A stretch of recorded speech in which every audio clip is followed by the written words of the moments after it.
Wait for the signal, I guess. There you go. Good evening. Calling to order the City Council regular business meeting for Tuesday, March 25th, 2025. City Clerk, would you call the roll, please? Yes, thank you. Christine Brown, City Clerk. Please state for the record if you are present after I call your name. Deputy Mayor Quitsland, Present. Councilmember Deeds, Present. Councilmember Fentworth Johnson, Present. Councilmember Morawaki, Present. Councilmember Schneider. Present. Thank you. And our mayor, Ashley Matthews, is absent, waiting to testify in connection with legislation in Olympia. So she will be here later in the evening. So I'm taking her place as Deputy Mayor John Quitsland. We'll next have the Pledge of Allegiance. Pledge allegiance to the flag of the United States of America and to the republic for which it stands, one nation, under God, indivisible, with liberty and justice for all. Yeah.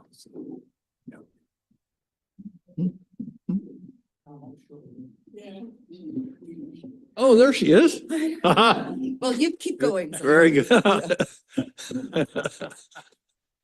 Here. Now I'm waiting for this.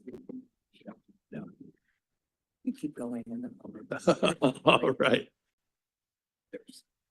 Our next routine, the land acknowledgement. Every part of this soil is sacred in the estimation of my people. Every hillside, every valley, every plain and grove has been hallowed by some sad or happy event in days long vanished. Those are the words attributed to Chief Seattle, 1854. We would like to begin by acknowledging that the land on which we gather is within the ancestral territory of the people of clear salt water, the Suquamish people, expert fishermen, canoe builders, and basket weavers. The Suquamish live in harmony with the lands and waterways along Washington's Central Salish Sea as they have for thousands of years. Here the Suquamish live and protect the land and waters of their ancestors for future generations, as promised by the Point Elliott Treaty of 1855.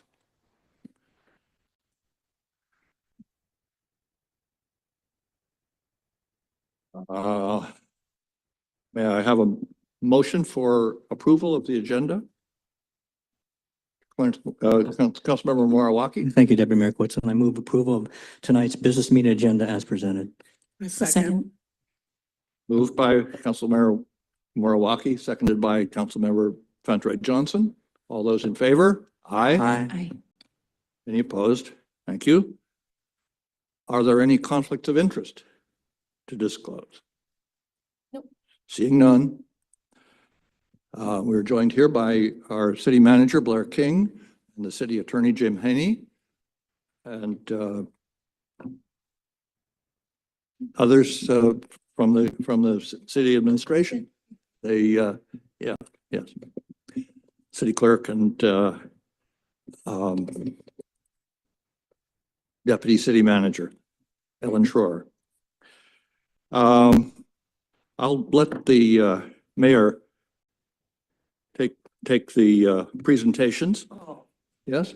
Thank you so much, Deputy Mayor.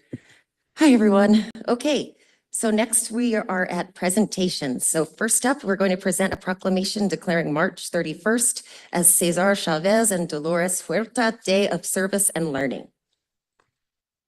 Okay, and I'll read the proclamation. A proclamation by the City Council of the City of Bainbridge Island, Washington, declaring March 31st, 2025 as Cesar Chavez and Dolores Huerta Day of Service and Learning. Whereas Cesar Estrada Chavez was born on March 31st, 1927, on a small family ranch near Yuma, Arizona, into a Mexican-American family. After serving our nation in World War II, Cesar Chavez returned to farm labor in California and began advocating for farm workers' rights. On April 23rd, 1993, Cesar Chavez passed away, leaving behind an enduring legacy of service and leadership. And whereas Dolores Huerta was born on April 10th, 1930 in Dawson, a small mining town in New Mexico, into a Mexican-American family, and spent most of her life in the Central Valley of California, where she found her passion for fighting for the rights of workers and their families, and helped pioneer a transformative farm labor movement that carries on to this day through the Dolores Huerta Foundation. And whereas in 1962, Huerta joined forces with Chavez to establish the National Farm Workers Association, dedicated to organizing farm workers for better working conditions. The organization was a predecessor of the UFW, United Farm Workers, which they later founded in partnership with Filipino-American farm workers and activists, Larry Itzleong, Philip Veracruz, and other labor leaders and activists. Under Chavez's tireless leadership, the UFW was the first to win collective bargaining rights for farm workers. A skillful lobbyist and negotiator, Huerta played a central role in many of the movement's successes, including an international boycott of grapes that led to the first farm worker union contracts and the Watershed California Agricultural Laborers Relations Act of 1975.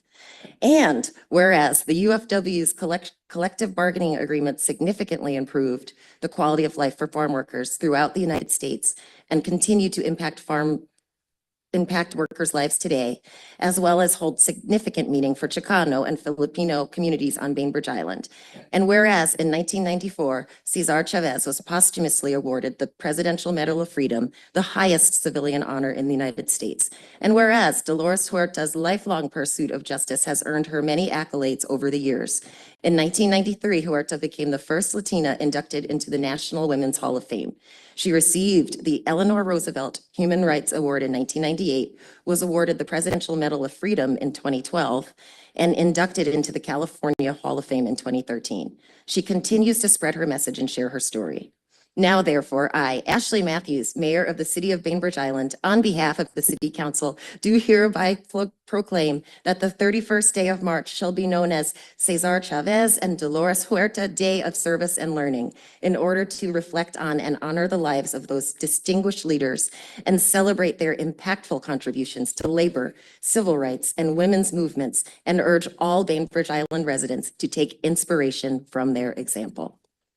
Thank you. You'll sign. Yes, and I will sign it and We're gratefully we are presenting to Jim Seemuller, Bainbridge High School teacher, Dashiell Tibbles, a high school student, and Adriana Vasquez Yaco, Ordway Elementary School teacher.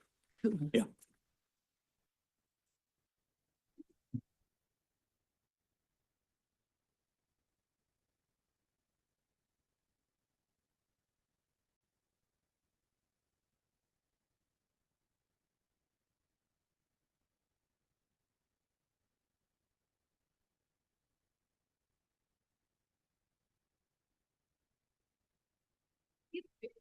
Thank you so much for here. Sorry. City of Bainbridge, thank you so much for inviting me, because as a Hispanic woman, you have no idea what I feel right now.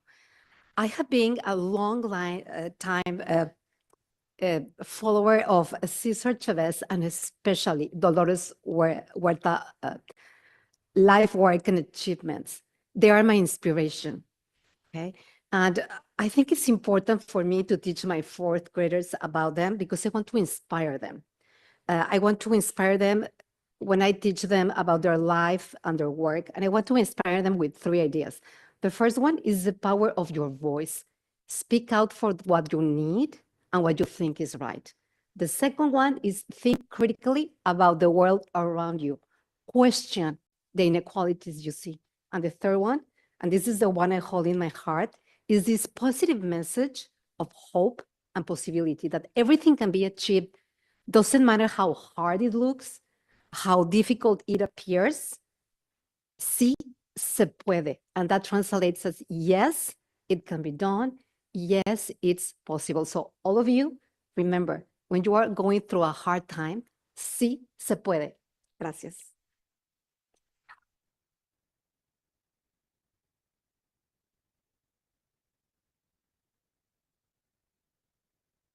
All right, and I just wanted to share the message that I'm going to share with my students. So my name's James C. Mueller.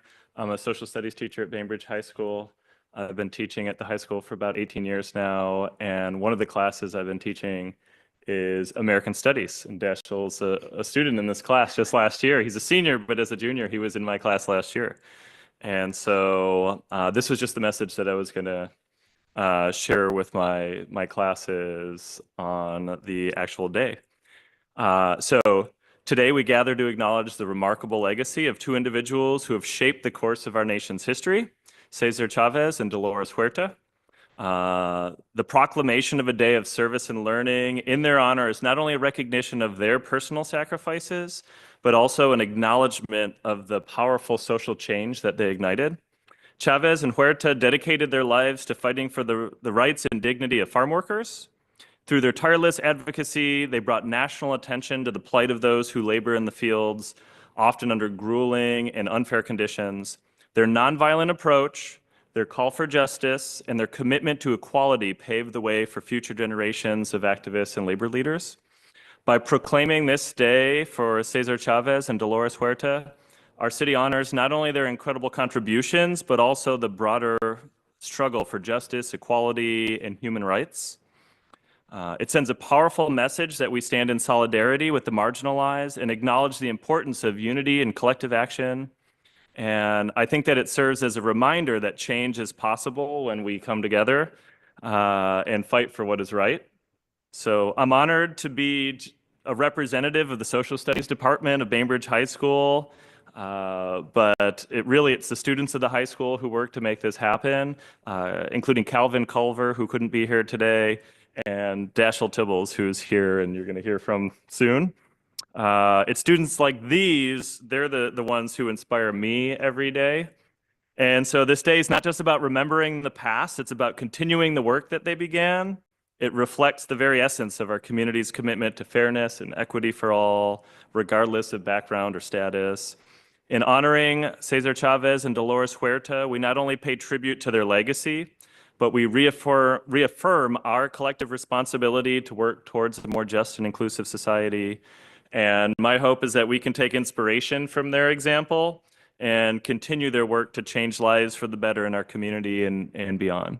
So, and after hearing the mayor read off all the accomplishments of those two, I feel lazy now. I feel I need to start doing more with my life. So I'm inspired already. So thank you very much.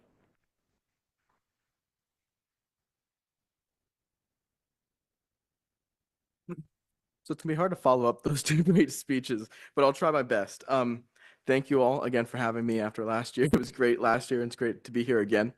And so when I was thinking about speaking here today, I wanted to say a few words, and I thought about going over their accomplishments again, but I knew it was going to be in the proclamation, and I knew I kind of talked about that last year. So I wanted to talk about something that you couldn't find on Google, because I know it's so easy to Google anything now. So I wanted to talk about something you couldn't find there. So my great-grandfather came to this country in the 1920s from Mexico. And during that time, the rich got richer, the poor got poorer on worse levels than ever before in America.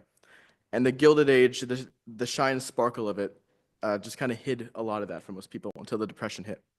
And so my great-grandfather, he came here and he worked in the fields in California. And that's where he would meet my great-grandmother. And together they'd eventually have a child. And although the child did survive being born, he would die only a few hours later. And you could blame that on inadequate housing because they lived in a shack on the property, right? You could blame that on inhumane temperatures or a lack of access to healthcare. But the truth is there's only really one word you need to encompass all the issues that led to his death, and that's farm worker. My great-grandparents worked hard. My great-grandfather, he fought in the Pacific for America, and then when he came back, he worked 14-hour shifts on beck and call to go anywhere, to do anything he could just to earn a little bit of money to keep his family going. And my great-grandmother worked as a single mother, all alone in the world, keeping up social appearances and raising their children to get alone. And it paid off. My grandmother became the first person in her family to go to college, and my mother was able to not just to go to college once, but twice when she went back to become a teacher. And I'm lucky to live here on Bainbridge now today. And the truth is, my family is an exception, not a standard. It's incredibly hard to do what my family did, and it's infinitely harder now in today's world. But farm workers have a better chance now, luckily, because of the work of Cesar Chavez and Luis Huerta. And they filled a gap to help others achieve what my family did. And while that alone is good enough to honor them, there's another equally important reason to remember them on the 31st. Cesar Chavez and Luis Huerta built a movement, an idea that's brought dignity and justice to a profession and continued to advocate for the Latino community's representation in America as a whole. But that all started as a dream of just two people with almost nothing, bet everything on a dream. And that dream not only succeeded, but it did a lot of good for the world and for people in this country. And in this divided time where a lot of people are scared and the world can feel like it's falling apart, and a lot of people can just feel helpless and like there's nothing you can do, it's important to remember what can actually happen. If two people can build a movement that fights an agricultural industry entrenched from decades of political corruption, hordes of wealth and immense resources, and actually win, then all of us can make something worthwhile, can make the world around us or just our community on this island even just a little bit better. So thank you.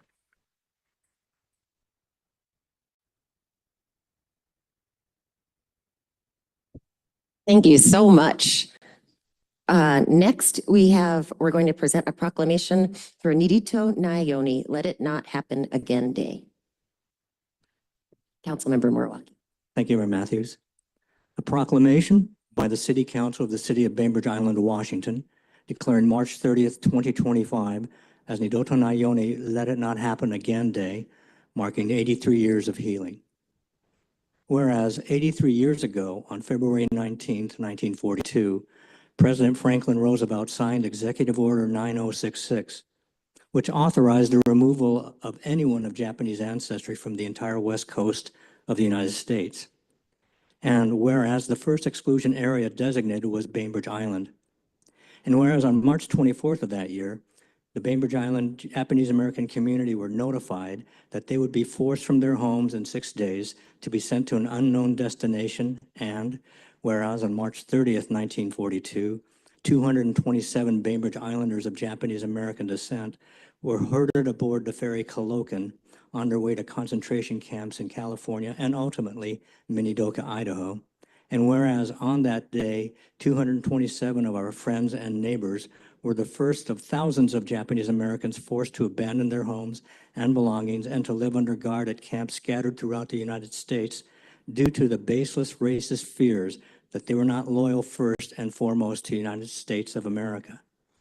And whereas under a nationwide fog of fear, war hysteria, and prejudice, our community stood by their Japanese American friends and neighbors, notably Bainbridge Review publishers Walt and Millie Woodward, who consistently opposed the unconstitutional actions of our government. And whereas after World War II, over half of our exiled islanders returned to Bainbridge Island, where they were welcomed and resumed their lives as valued members of the Bainbridge Island community. And whereas the Bainbridge Island Japanese American community and other concerned residents decided to create a memorial to the exclusion experience on Bainbridge Island. And whereas the Bainbridge Island Japanese American Exclusion Memorial is a National Park Service satellite site of the Minidoka, Idaho National Historic Site and built on the very road where 227 men, women, and children took their last steps of freedom. And whereas the mission of the Japanese American Exclusion Memorial is Nidito Nayoni, Let It Not Happen Again, which serves as both an aspiration and a call to action. And whereas much like post-Pearl Harbor, today, we live in an atmosphere of manufactured fear and hysteria, creating a toxic cloud of bigotry, prejudice, assault, and death, and feeding the racial strife that daily threatens marginalized communities, thus threatening liberty and justice for all. And whereas we who live on Bainbridge Island are called to speak to this issue, we have lived the scars of the Japanese American exclusion for many years. We have not forgotten, and we insist that this history will not repeat itself. And whereas on March 30th, 2025 marks the 83rd anniversary of the forced removal and exclusion of Japanese Americans from Bainbridge Island, and on that day, the Bainbridge Island Japanese American community will hold a commemoration ceremony with a theme, A Place to Call Home. Now, therefore, on behalf of Ashley Matthews, Mayor of the City of Bainbridge Island, and on behalf of my City Council, do hereby proclaim March 30th, 2025 as Nidoto Nayoni Let It Not Happen Again Day in the city of Bainbridge Island and urge all islanders to join us on this special observance. And to receive this will be the president of the Bainbridge Island Japanese American Community, Carol Wrights, and other board members of that organization.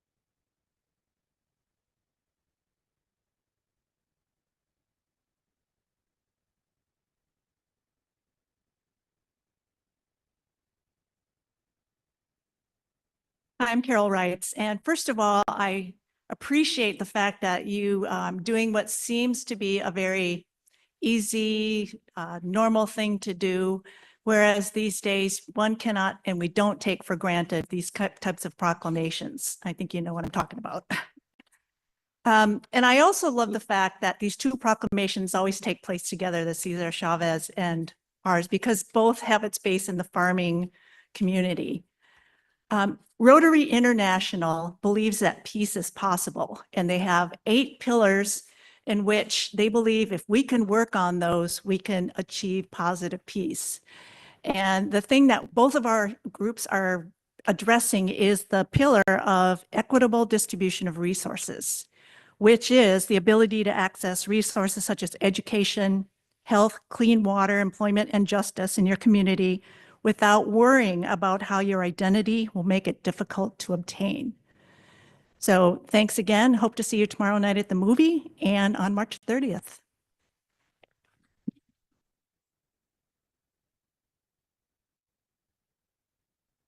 Thank you. Next, we're on to public comment. In-person public comment is accepted at this time on any topic of public interest. Each commenter will have 3 minutes or such amount as the meeting chair determines to speak. Public comment is not taken on individual agenda items during the meeting. For items scheduled for a public hearing, comment is accepted from an individual only one time, either during public comment or during the hearing. Okay, let's see who we have for public comment. I couldn't see her.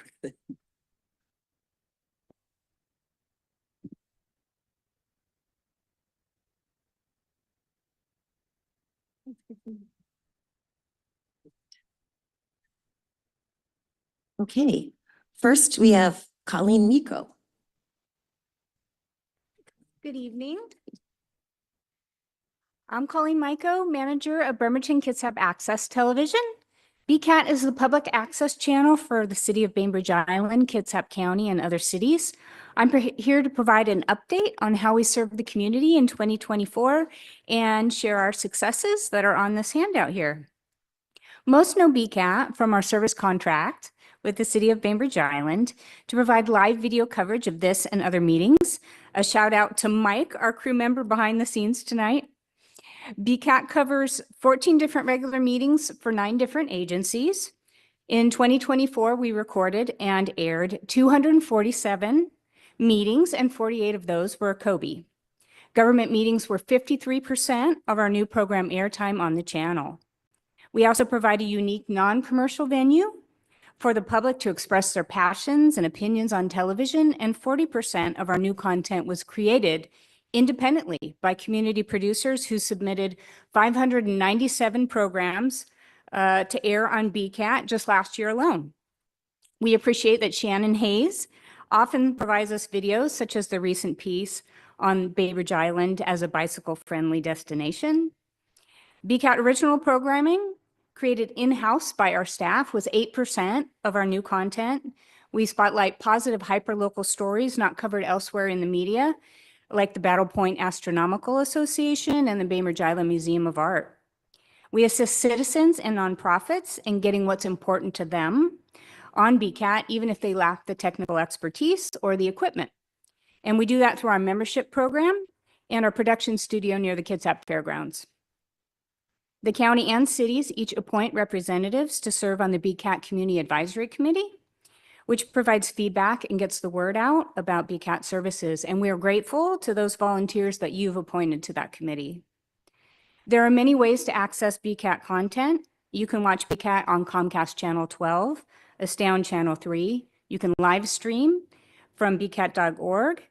And video on demand for all the government meetings that we cover can be found at bcat.org, indexed so that citizens can skip directly to the agenda items that they find most important to them each week. BCAT's YouTube channel is available anytime, and of course, we're available on Facebook. I am always excited to provide a more detailed briefing regarding how BCAT and the city partner to provide community television to the citizens of Bainbridge Island. Thank you for your support and your collaboration with BCAT, as well as your time and attention tonight. Thank you. Mayor, Oh, sorry, Councilmember Murwaki. could I request that the person who keeps us up here might come out and show his face so we can thank him for his work? Okay,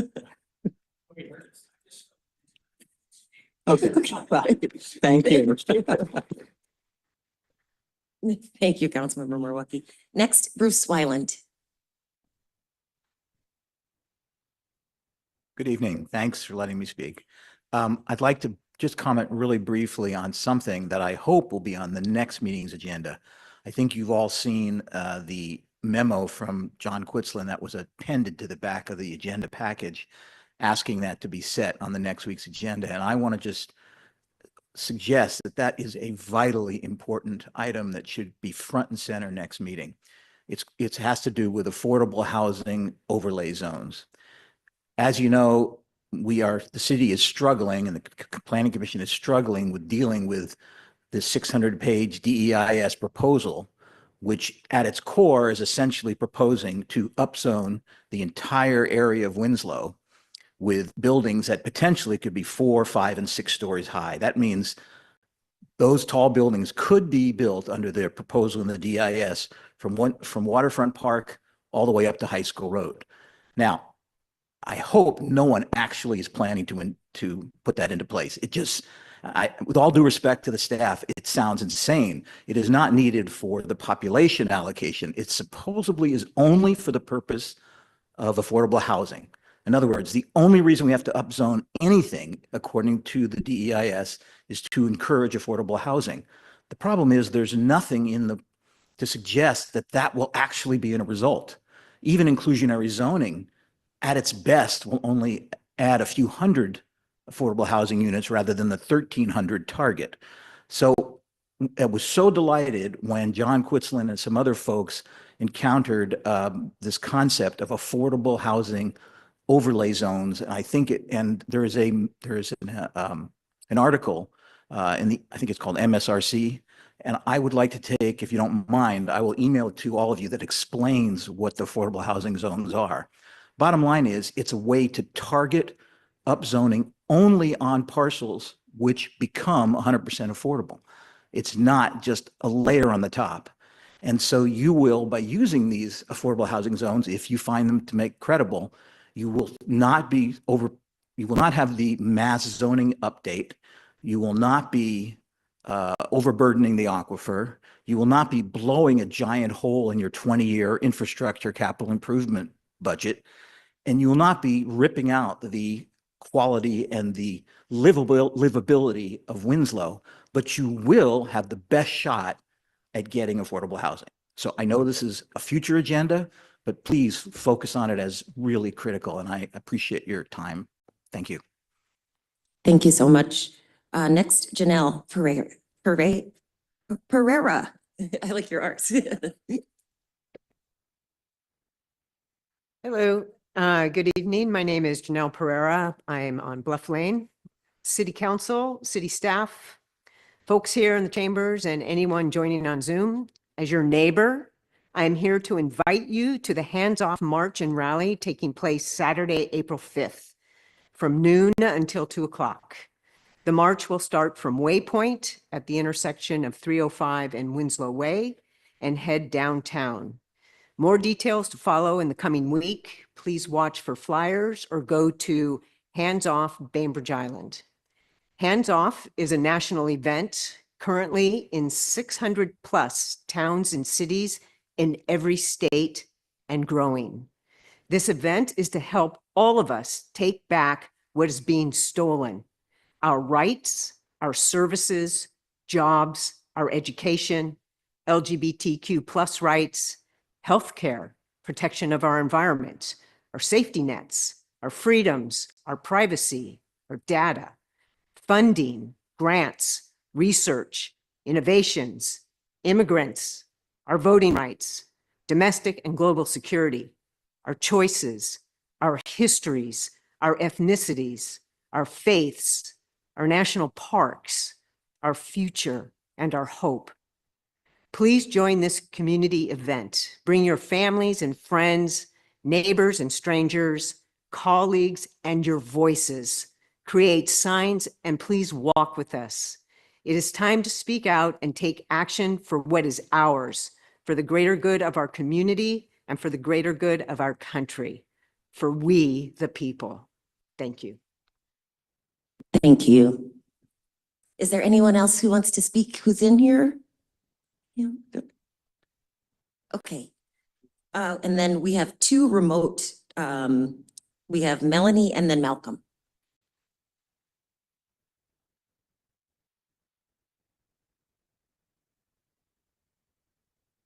Sorry, Melanie Keenan and then Malcolm Gander. Hi, can you hear me? Yep. Okay, great.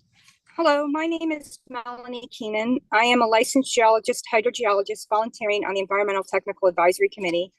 A few other dedicated citizens have been providing review and input for over 6 years on the long-awaited groundwater management plan and groundwater model update as part of the subcommittee. I have contacted a few council members to let you know 4 new highly qualified citizens have applied for ETAC and a 5th one will apply this week. This is good news for the community. I appreciate Ashley and Clarence calling me back so we can move ahead and work to reconvene the committee meetings as the public was under the impression this was already occurring. Unfortunately, the committee's monthly meetings have been canceled by staff and the city manager for over 6 months for many reasons.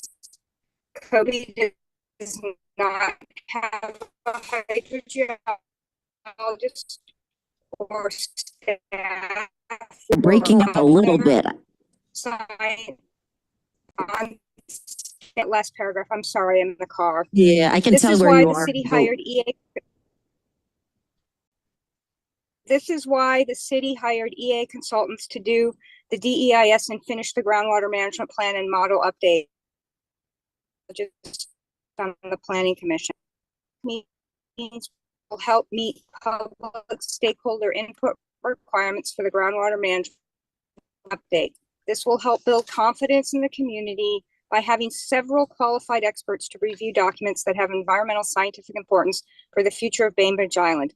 With council's help, we can move this in the right direction before the draft groundwater management plan and model update are released.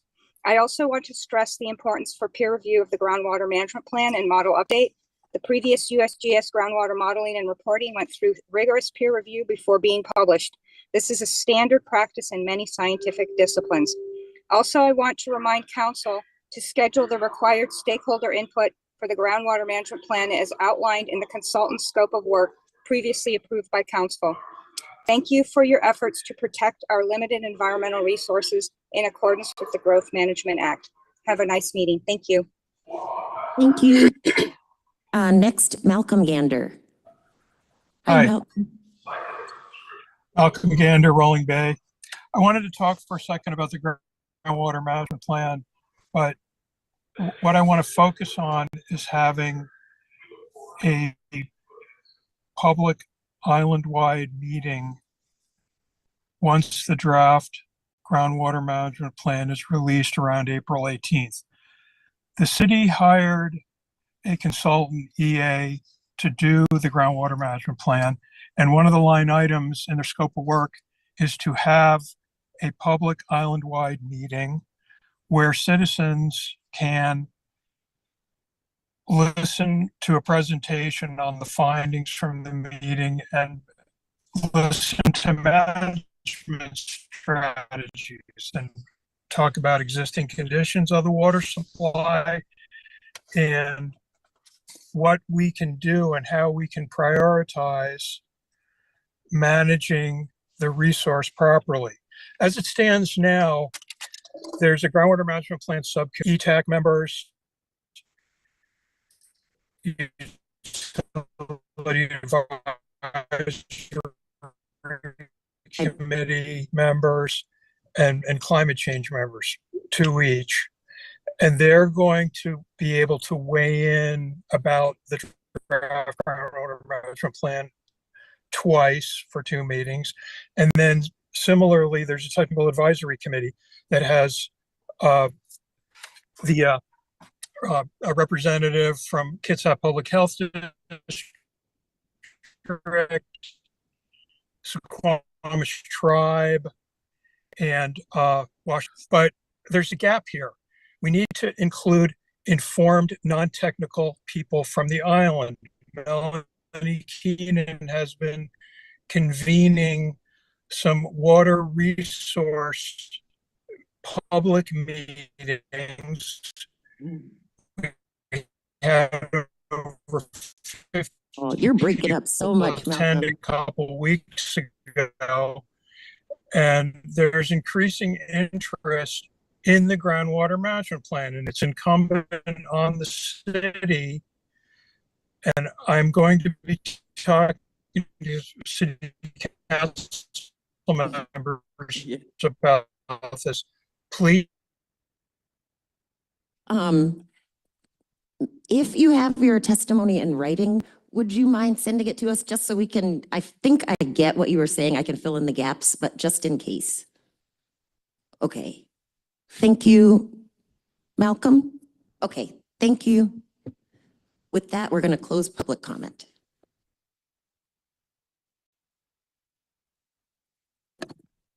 Okay, next up, we are at our consent agenda.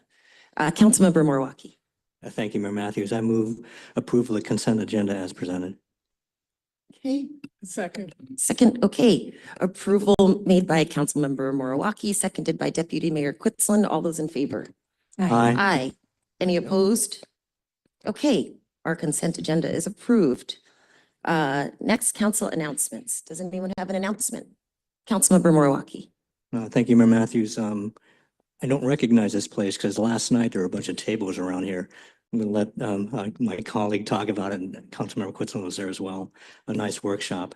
Today was my last meeting with the Kitsap Economic Development Alliance, and it was a Zoom meeting. Thank goodness, I would have never made it here. And tomorrow, I think a lot of us are going to their economic forecast luncheon held at the Clearwater Casino. And you already heard the proclamation for March 30th. If I just have a few moments, March 27th is a big historic day that isn't talked about a lot, because 83 years ago, that was the opening season for the Bainbridge High School baseball team. And it was going to be their last game. And there were several stars on that team. Isamu Suimatsu, who was a catcher, Morio Teriyama was a pitcher, Paul Otaki and Harry Koba were outfielders.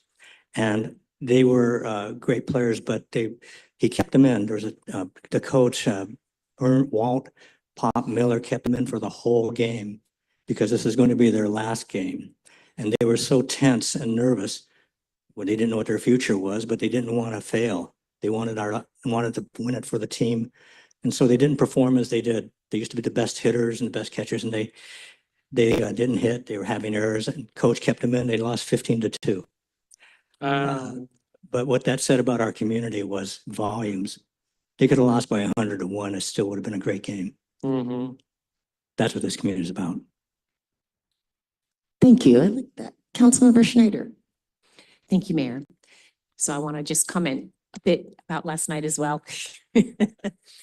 But it actually started for me before I got here. So I'm walking down Madison the way I normally do, getting to City Hall, and someone comes out of their front door along Madison and starts walking with me, but not with me, just sort of coincidentally with me, right? And then after a while, you just had to say something. And turns out she was going to the same place I was. And it was just really wonderful having a chance to, and I suspected it too. Somehow I just knew that she was going to be here in the same place. So anyway, last night was, I think, a very effective open house. It was about merging the original island-wide transportation plan with the sustainable transportation plan that council bought off on a few years ago. And what it's primarily doing is updating our the way that we define our facility types and our safety and so forth. And it turns out that all of that was in the sustainable transportation plan. And then the state caught up with us and now it's required.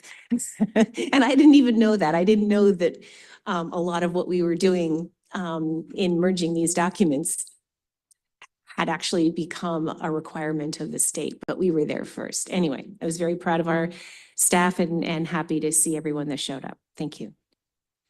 Thank you. Councilmember Dietz. Oh, thank you, Mayor. And thank you, colleagues, for going to that last night.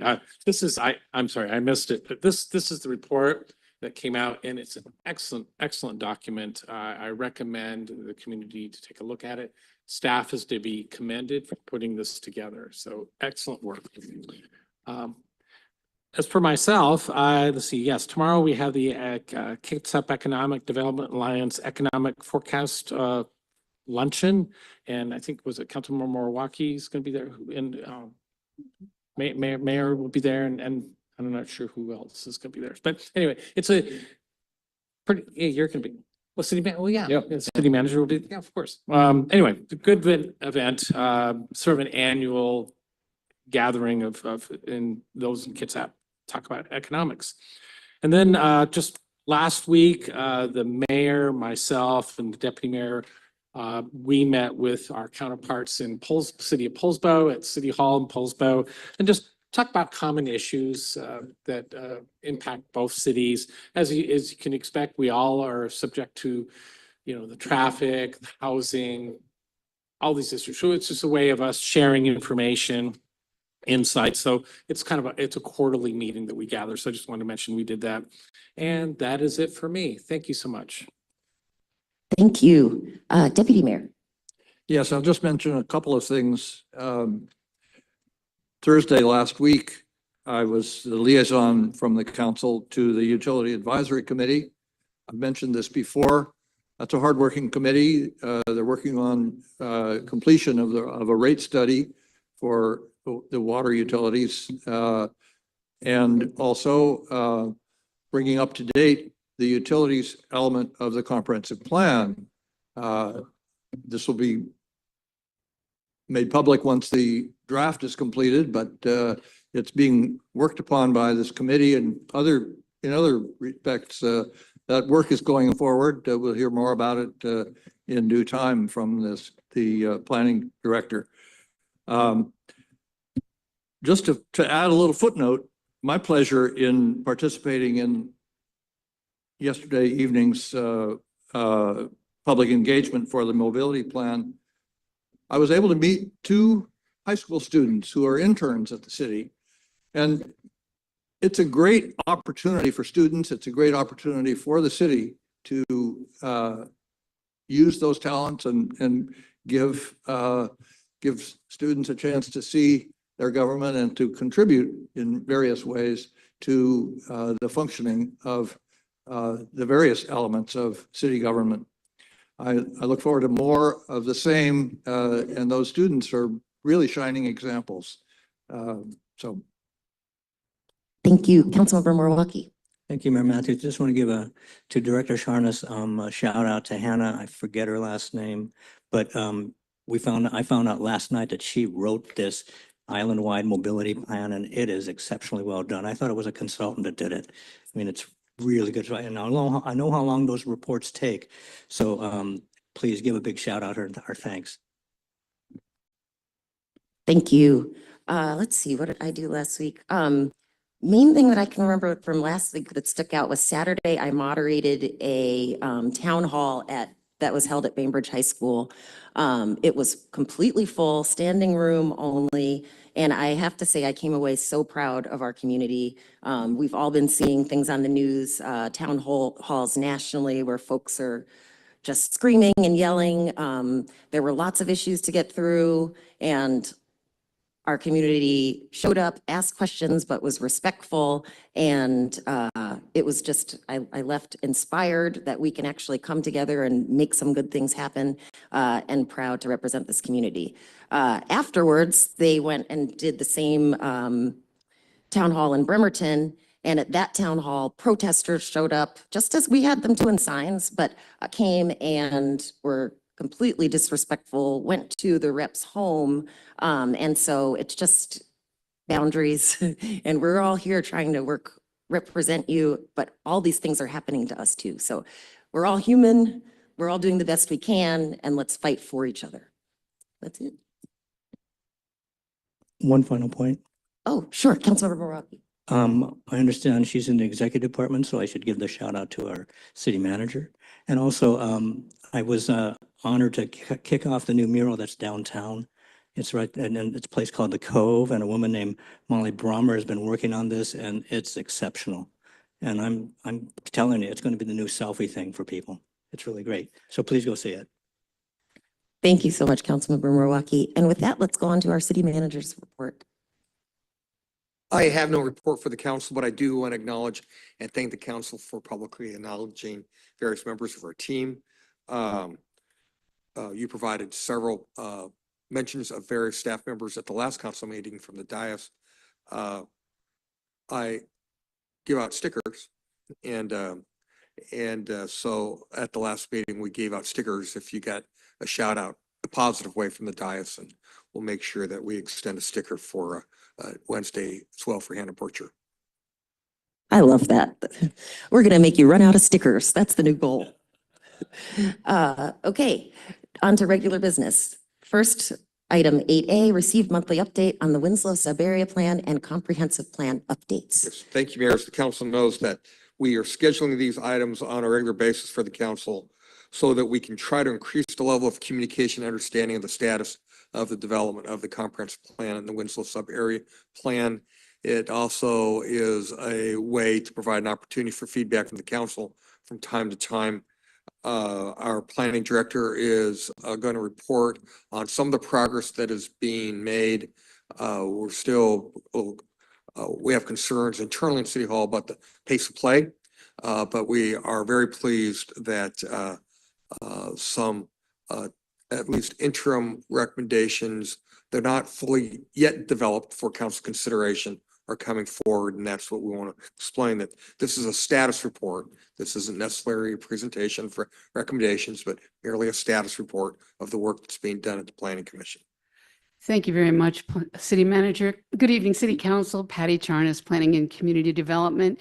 And as City Manager mentioned, this is part of an ongoing program to give you monthly updates of the Planning Commission's work on the Winslow sub-area plan and comprehensive plan. Next slide, please. So far, the Planning Commission has met either during regular business meetings or some advertised special meetings 7 times.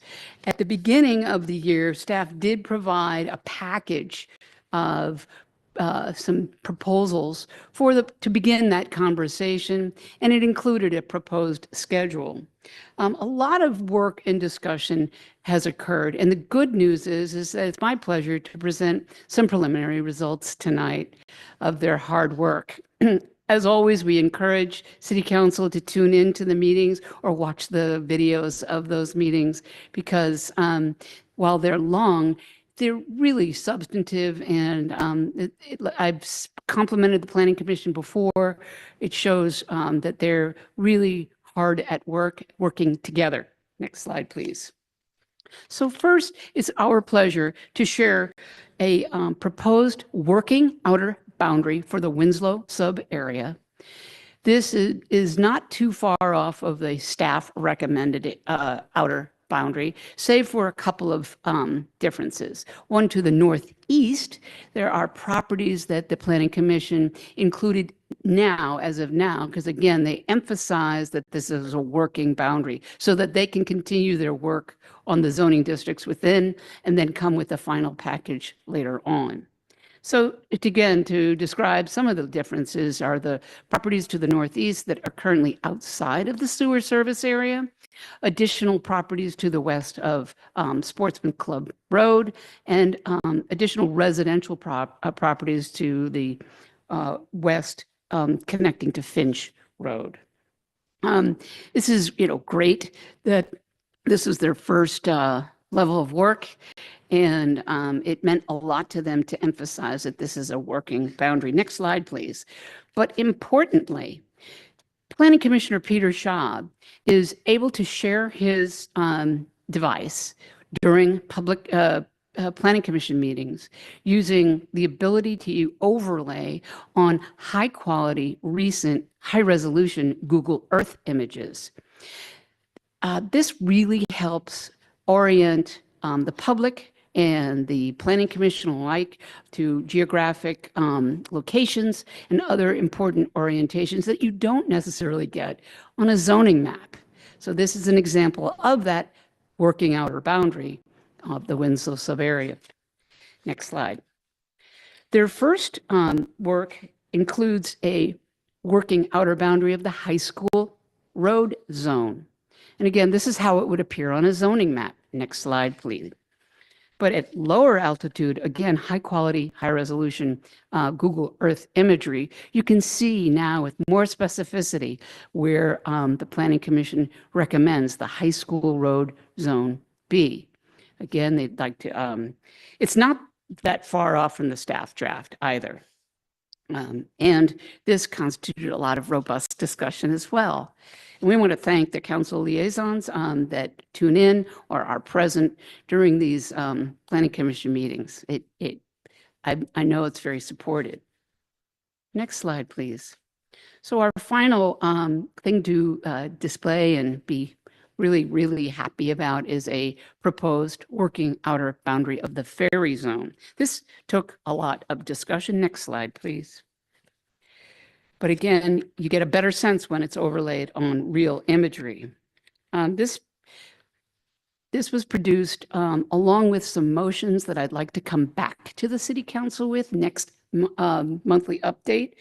But it's worth mentioning that there was a motion to recommend consideration of a master plan for the ferry zone in this district.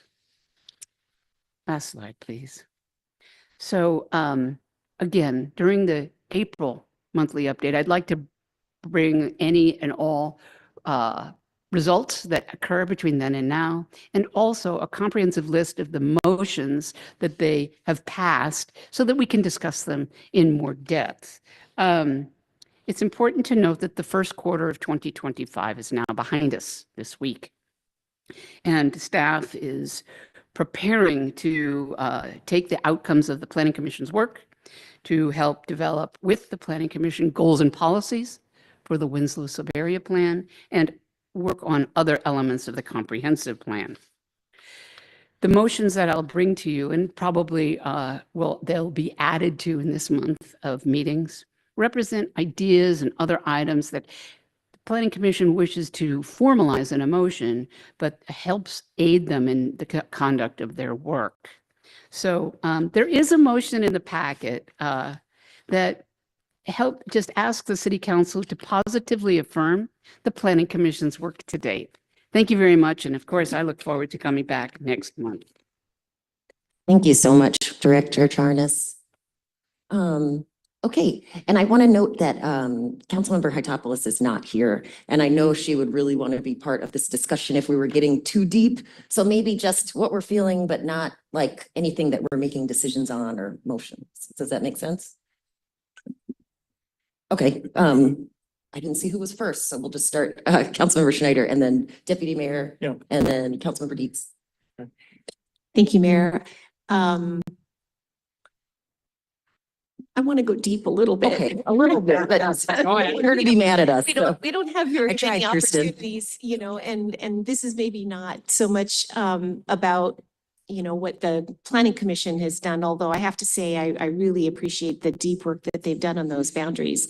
And I've been staring at them quite a lot and flipping back and forth between different views on Google Maps and everything. So I am highly supportive of the work that they've done that we're being shown. What I wanted to just say, so we had some public comment earlier, and we've had a lot of public comment over time. And I just want to share with my colleagues and certainly with Councilmember Hytopoulos, when she's back and all that, some kind of new thoughts about what we want. So there's a lot of, I'm gonna just call it consternation about market rate housing. So we all know that we have a certain amount of work to be done on getting affordable housing, and it's going to take a lot of subsidy. And so I'm not commenting on that right now. It's good work. It's work that we plan to do. But I think where the consternation is about how much market rate capacity do we create within Winslow. And so first of all, I guess this is an ask of my colleagues to maybe ask planning, but how much of this middle income housing do we need to support a middle class on Bainbridge Island? Because as there's a fair amount of affordable housing, quote unquote, affordable housing out in the 0.4 because people bought, 10 years ago, 20 years ago, but they're going to move, they're going to pass on their whatever. And then that home that was affordable is going to jump up to an extraordinarily high market rate. And so we are going to be moving towards, ever more pricing out of the middle class. And we will have some affordable housing when we can get our subsidies together. So I did a lot of work on Sunday. I have a spreadsheet in front of me right now, and I went through and I looked at all of the listings online that were kind of within the guidelines of what we would consider middle class, and therefore, not necessarily anything that we would try to subsidize, but possibly what we would try to incentivize to create more of. So, and then another idea. So point number one is we need to have a target number. We need to say, if we want to have balance in our community, what do we need to create in terms of market rate housing, and just be willing to be bold on that. And yeah, it's going to frustrate some people who don't want to see change or think that it's going to ruin, our downtown. And I believe that we can preserve the beauty of our downtown. So that's one, is we need a number to target. And then another one is that we need buildings that can afford elevators and structured parking. The townhomes that we've seen built up, like up and down Madison, are, skinny little 2-3-story homes, and they don't have elevators. They're less expensive to build that way. And then we don't have, then they're not really good homes for people who are aging in place. And they're not even really good homes for families if you have to trot up and down the stairs all the time taking care of young kids. So we need to provide the zoning for multifamily housing that can be big enough to afford elevators and structured parking. Because if you're going to fill the space out, then we don't really want to have huge parking lots taking up open space. That's a terrible use of our downtown. So anyway, I wanted to just sort of put that out there as some goals for us to think about. Thank you. Thank you. Deputy Mayor. Yep. Thank you, Mayor. Councilmember Schneider has gotten us started in, and we've had discussions, real discussions in recent meetings. I want to continue that. Getting the questions out there, getting the issues that need to be addressed out there. I want to emphasize how tentative all of the work has been and will continue to be as we move closer and closer to completion of the Winslow Sub-Area Plan as a document. it's still a ways off, and we have other work to do on the sub area, on the land use element of the comprehensive plan and the housing element. That lies ahead for more work for the planning commission, and I think the council has ways of not intervening, but contributing to communication. And our planning staff has a large role that's kind of in the background, but needs to come forward in dialogue and constructive problem solving. I really am eager to hear more from planning staff, the senior staff, and a group of very thoughtful and even visionary members of our staff, because I do hear from citizens sometimes, you can't trust this person or that body or et cetera.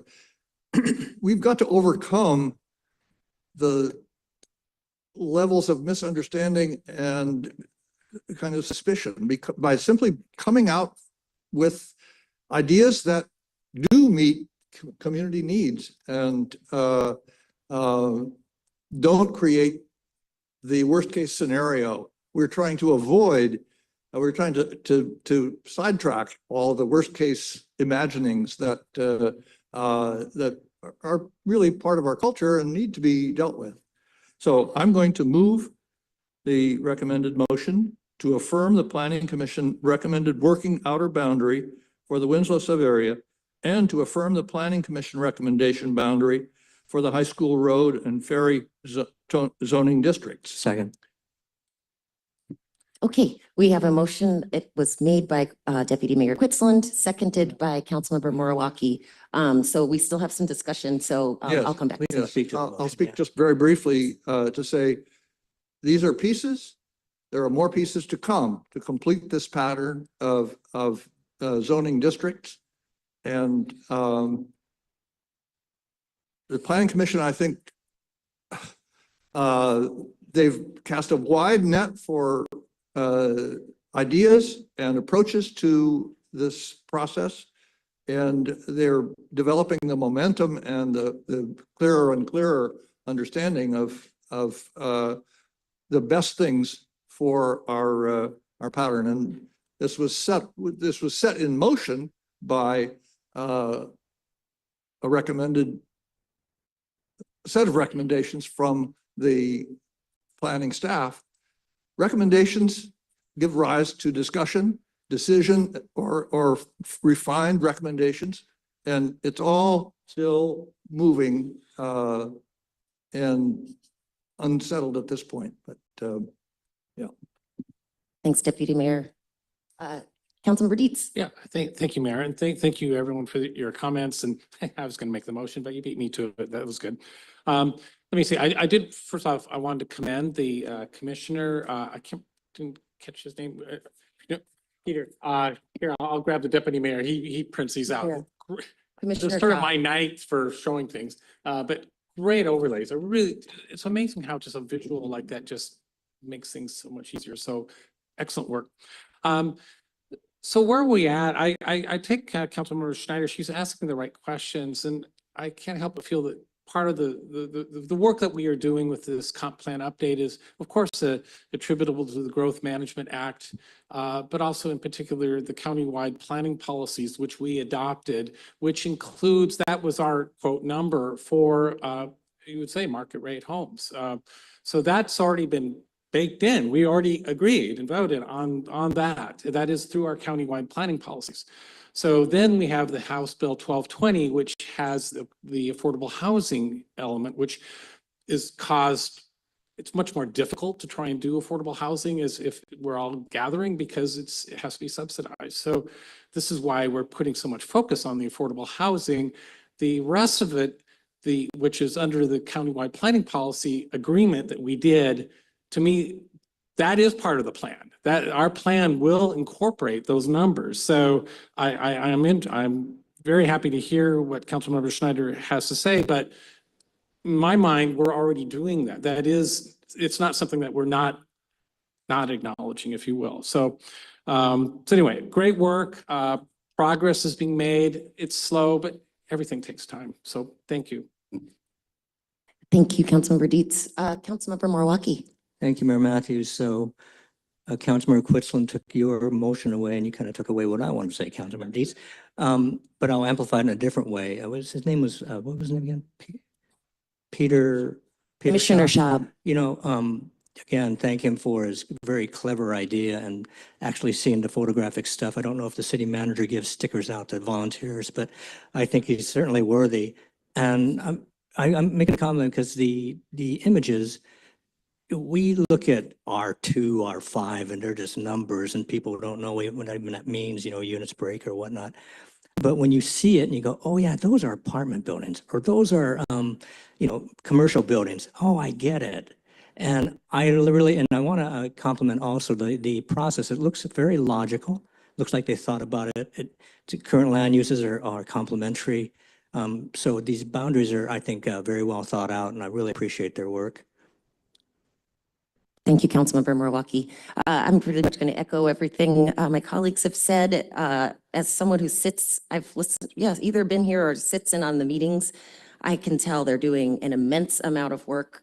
I get it, it's sometimes if you think about timing, you know, you can get a little worried, but and I often feel like somebody who's like not in truth, but like I'm listening to a party or at a party that I'm like, I don't know, but it's because there's so much going on and you almost don't want to interrupt them. And sometimes I get where HB or Patty are like, okay, like you're going.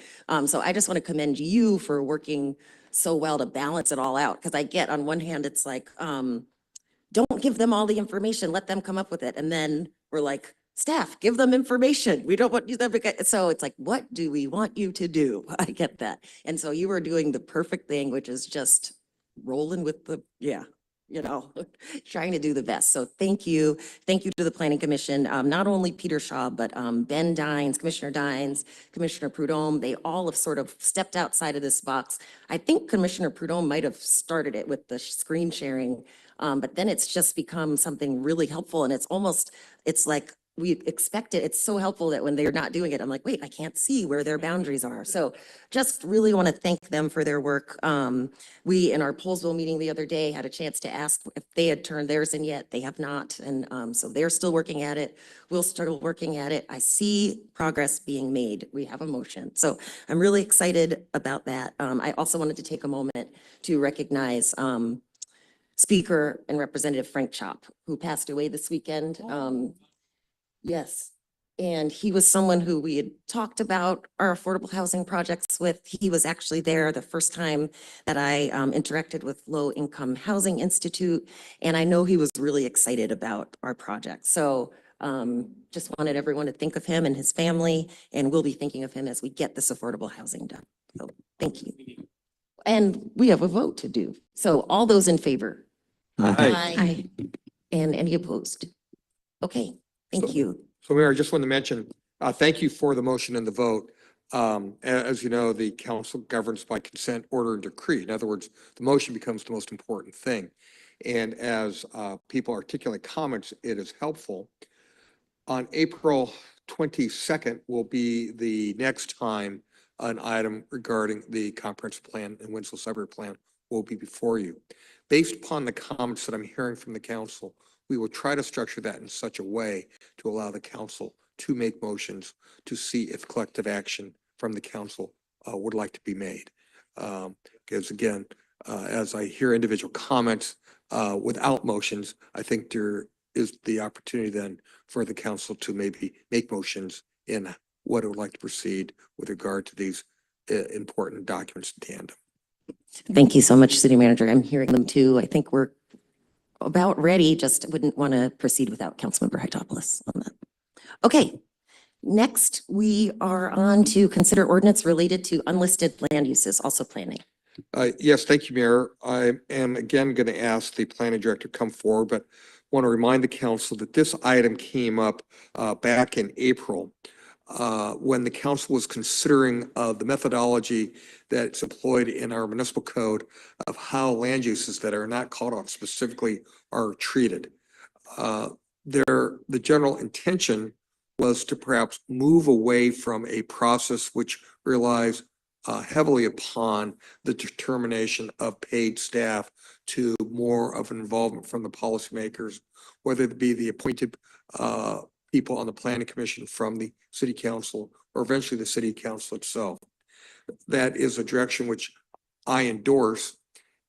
We are now bringing back to you, based upon that initial April 2024 discussion, and we're almost a year later, a draft of an ordinance which again would shift the way in which we treat or handle land uses that are not explicitly called out in our zoning standards and how we would use them.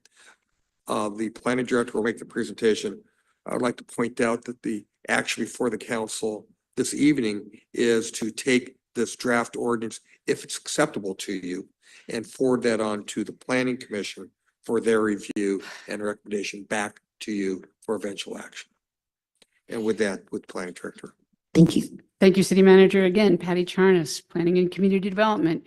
City Council, before you tonight for your consideration and action is an ordinance relating to unlisted land uses. As the City Manager described about a year ago, the City Council, staff, and the Planning Commission were working on an unlisted use related to crematoria. Next slide, please. So as a review, uses refer to the zoning use table, and land uses and activities are listed under each zoning district as either permitted, meaning they go through a permitting process that doesn't really have a lot of public, but there is some awareness, but there isn't as much process as conditionally permitted, which is another kind of listing of a use that has more process to it, or the use is listed as prohibited, not allowed in that zoning district.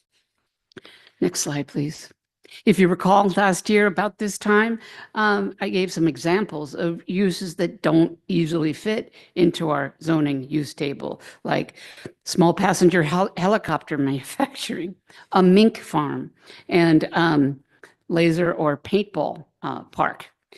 So it's important to note that unlisted uses are currently described in our zoning code and to a certain degree in our procedures code is being given a permitting path solely by the planning director and only after there is a decision document, which is a little odd. And so staff has been working on this off and on over the time frame. Next slide, please. And before you tonight is an ordinance that acknowledges the challenges of unlisted uses and proposes changes to the city's procedures ordinance, Title II, and the provide some amendments to the zoning code, Title 18. Next slide, please. So what it does generally is it creates a new process by which a person applies for a determination of a use that has been that does not relate to or is existing on the use table. So we would require somebody to go through a process, much like a permit. So this would be a separate kind of permit type where they would apply for an unlisted use determination. They would supply a narrative describing the use, where it is being proposed, and importantly, give us an analysis of in the applicant's words, of the compatibility of the use with other listed uses in the location and in the vicinity. That packet would then go to the Planning Commission, which is providing more public awareness of the unlisted use and the process. The Planning Commission would take this up at one of their public meetings, and they would hear an applicant give a presentation about the use and about those other determining decision criteria, and would arrive at findings of fact and a conclusion, and importantly, a determination of whether it is to be added to the zoning table as a permitted or conditionally permitted use, or that needs to be recommended as prohibited. What we're recommending at this point is that that determination be forwarded to the director, who transmits that to the applicant.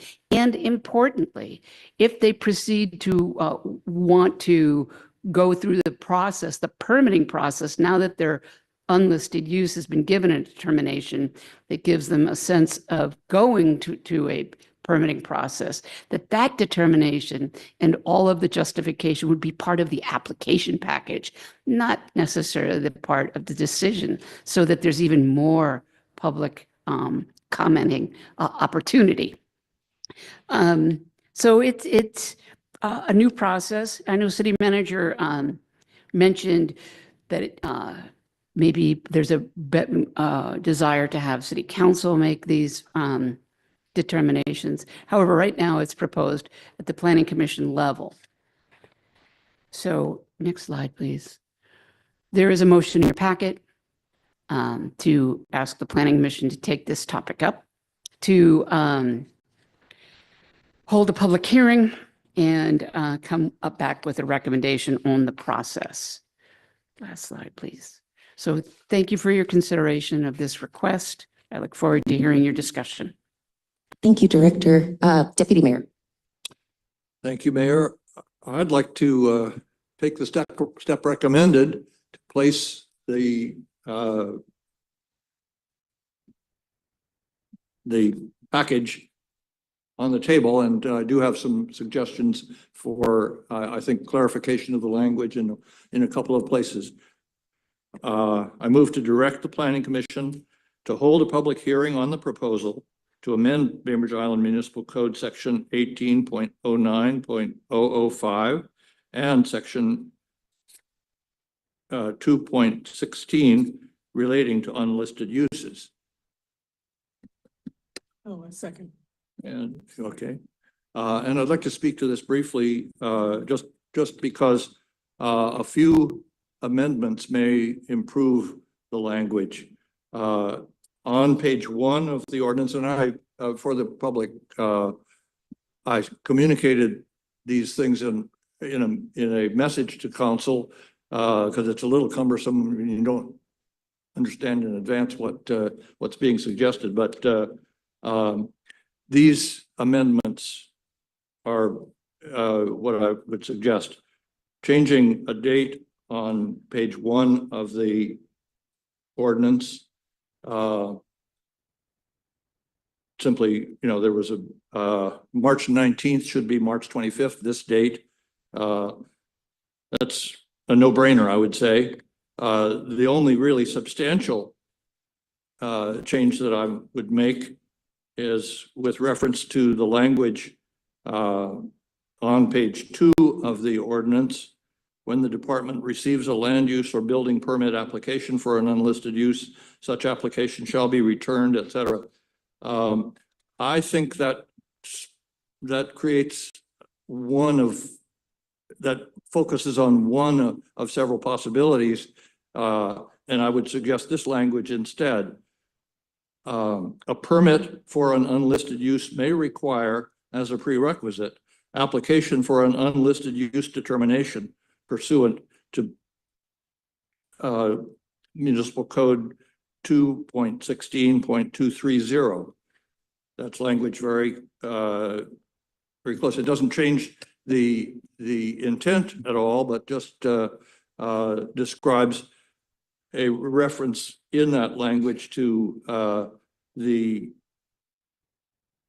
prerequisite status of the use determination.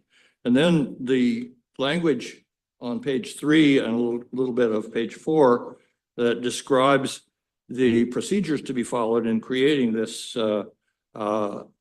unlisted use determination. All of that is clear enough, I think. I do believe that at the bottom of page 2, the description of applicability slips a little bit, referring to a permit when in fact it is an unlisted use determination. So I would strike the word permit on page 2 of the document that you have in the packet.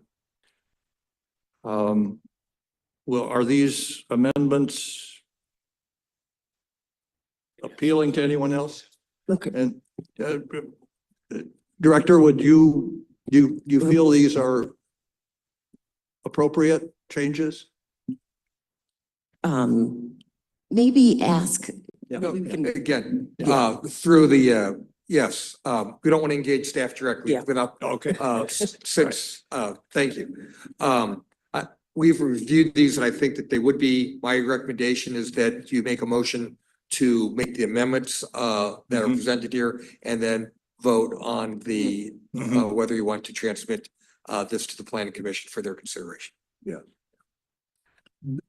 We had a motion, right, that was made and seconded. We need to amend it, but before we do, let's actually hear from Councilmember Milwaukee and then we'll go. Yeah, I really don't like unlisted land uses. I think it's a good idea, but I'm going to oppose the motion because I feel that our colleague Kristen Hitopoulos should have a chance to look at this and also weigh in. She's also very versed in the code. I mean, I know if I was absent from this meeting and then this was done and I didn't weigh in, I'd feel kind of shut it out. So if we can postpone it until she returns, that's what would be my feeling. I'd encourage a withdrawal of the motion, but if it does go forward, I will vote no, just on that reason, to allow one of our colleagues to also weigh in. And you're adding amendments, which is kind of on the fly, so that even adds more weight to my consideration. Thank you, Councilmember Milwaukee. I support that. If I don't, yeah. So do we need to, we can vote on the motion Can I that's ask a on the question? table. Can I ask a question? Yes, Councilmember Francois Johnson. There's no time limit on this, like we don't need to do this today, do we? I don't think That's to the. support of making that we want to consider and make the change for unlisted uses. Okay, I think we just need, wordsmithing and, we'll withdraw it until. yeah. Okay. So we could entertain a motion to table. It'd be recommended that you make a motion to move this to further consideration to the April 22nd meeting. So moved. I'll simply withdraw the motion with that purpose in mind. That's fine. I think we have we can decide what form to give to the motion, give to the text when it comes back. Yes. Thank you, Deputy Mayor. So we needed a second. I've moved that. Okay. Yeah. Seconded by move it to the next Councilmember meeting. Dietz. Yeah, I'll Yep. second, of course. Thank you. Thanks. All those in favor? Aye. Aye. Okay. Thank you, Councilmember Milwaukee. Next is determine selection panel members for the process to recommend appointments to the Planning Commission. Yeah, Mayor, this is pretty self-evident for the council's consideration. Perfect. So we need 2 volunteers to join myself and Councilmember Quitzlin on the selection panel. Do I have any volunteers? I think it's just one. Oh, sorry about that. 1, because we have 2 there. Okay, so 1 person. Do we have any volunteers? Sure. I'd be happy to join you. Okay, so Councilmember Milwaukee. So I move to appoint Councilmember Milwaukee to join Mayor Matthews and Council Liaison Quitzland on the selection panel for upcoming appointment process for the Planning Commission. Okay, so motion made, seconded. All those in favor? Aye. Aye. All opposed, any opposed? Councilmember Francois Johnson, did you have anything? No. Okay. Okay. Okay. Oh. Thank you. Okay, next we are going to determine selection panel members for the process to recommend appointments to the Ethics Board. Again, Mayor, pretty self-evident. There is no liaison to the Ethics Board. So the custom has been for 2 council members along with the mayor. So we need 2 volunteers for ethics. I'd really be happy to join this. Great. Okay, Councilmember Milwaukee. Bueller. Okay, former ethics board member. Thank you, Councilmember Dietz. Okay, I move to appoint Councilmember Moriwaki and Councilmember Dietz to serve with Mayor Matthews on the selection panel for the upcoming appointment process to the ethics board. Second. Perfect. Motion made and seconded by Deputy Mayor. All those in favor? Aye. Aye. Any opposed? Nope. Okay. Next is, okay, to designate one council member to serve on the selection jury for the 2025-26 something new. Yes, jury for something new public art rotation. I nominate Councilmember Fantra Johnson, if she wants it. Oh, thank you, Councilmember Fantroy Johnson. I move to appoint Councilmember Fantroy Johnson to represent the city of Bainbridge Island on the selection jury for the 2025-26 something new public art rotation. Second. Awesome. So motion made and seconded by Councilmember Dietz. All those in favor? Aye. Aye. Any opposed? Okay, next is, all right, we're on to communications. Affirm council support for signing the Puget Sound Regional Council's letter relating to fix our ferries. Oh, okay, I know where this one was on. So just more than 3 of us signed the letter, which makes it a quorum. So we do need to just get full council support for more than 3 of us signing this letter. It is our legislative priority, so in line with all of our things. Okay, let me see if there's a motion in here. I can make them. Okay, thanks, Councilmember Dietz.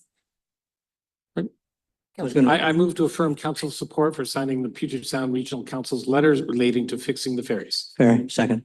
Thanks, Councilmember Dietz and Councilmember Moriwaki. Motion made and seconded. All those in favor? Aye. Aye. Thank you all for that.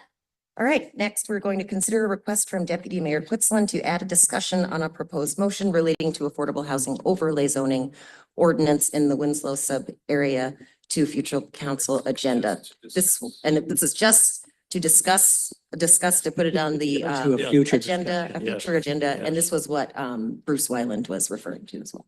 That's right. Yes. Okay, Um, Councilmember or Deputy Mayor. Yeah. I'll simply